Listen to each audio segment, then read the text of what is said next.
শনিবার সবার নজর এড়িয়ে গিয়েছিল ইরানের ৩টি গোপন পারমাণবিক স্থাপনায় একযোগে হামলা চালায় মার্কিন সামরিক বাহিনী। অত্যাধুনিক B-2 স্টেলথ বোমারু বিমান ব্যবহার করে ৩০,০০০ পাউন্ড ওজনের বাংকার বাস্টার বোমা ফেলা হয় টার্গেট স্থাপনাগুলোতে। তবে এই অপারেশনের সফলতা নিয়ে এখন শুরু হয়েছে বিতর্ক। এই বিতর্ক থামাতে মাঠে নেমেছে যুক্তরাষ্ট্রের প্রতিরক্ষা দপ্তর। জরুরি সংবাদ সম্মেলনে এসে প্রতিরক্ষামন্ত্রী জানান, এই অভিযান ইতিহাসে এক সফল সামরিক আক্রমণ হিসাবে স্মরণীয় থাকবে।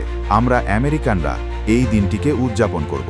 প্রেসিডেন্ট ট্রাম্প ২ দশক ধরে এই হামলার পরিকল্পনা করে আসছিলেন। তবে ইরান আগেই ইউরেনিয়াম সরিয়ে নিয়েছে কিনা সে বিষয়ে গোয়েন্দা সূত্র নিশ্চিত নয়। জয়েন্ট চিফ অফ স্টাফের প্রধান জেনারেল ড্যান কেইন জানান, অপারেশন মিডনাইট হ্যামার নামে পরিচিত এই অভিযান তাদের ১৫ বছরের পুরনো পরিকল্পনার চূড়ান্ত রূপ। অস্ত্রের ডিজাইন থেকে শুরু করে কৌশলগত সময় নির্ধারণ সবই ছিল নিশ্চিত সফলতার লক্ষ্যে সাজানো। তিনি বলেন, আমরা ২টি প্রধান ভেন্ট শ্যাফটে আঘাত হানি। ইরানিরা সেগুলো কংক্রিট দিয়ে বন্ধ করার চেষ্টা করেছিল, কিন্তু আমরা ৬টি বাংকার বাস্টার বোমা নিক্ষেপ করে সেগুলো ধ্বংস করি। পেন্টাগনের সংবাদ সম্মেলনে প্রেসিডেন্ট ট্রাম্প সরাসরি উপস্থিত থেকে পুরো আলোচনা মনোযোগ দিয়ে পর্যবেক্ষণ করেন। তিনি প্রতিরক্ষা মন্ত্রীর বক্তব্যকে সমর্থন দিয়ে বলেন, এই হামলা ছিল সময়োপযোগী এবং জরুরি। ফোর্দো পারমাণবিক স্থাপনার বাইরে থাকা ছোট ট্রাক এবং গাড়িগুলো ছিল কংক্রিট শ্রমিকদের, যারা টানেলের মুখ বন্ধ করার কাজে নিয়োজিত ছিল বলে জানায় যুক্তরাষ্ট্র। তাদের দাবি,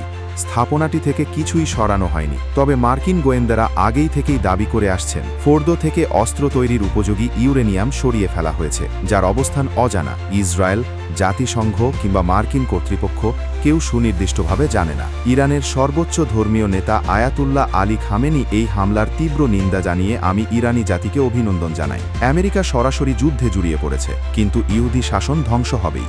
বিশ্লেষকরা মনে করছেন, ইরানের পরমাণু ইস্যু ঘিরেই যুক্তরাষ্ট্র আবারও তেহরানে আঘাত হানার প্রস্তুতি নিচ্ছে এবং এই পুরো বিতর্ক কৌশলে তৈরি করে রাজনৈতিক ফায়দা তোলার পরিকল্পনায় আছেন প্রেসিডেন্ট ট্রাম্প।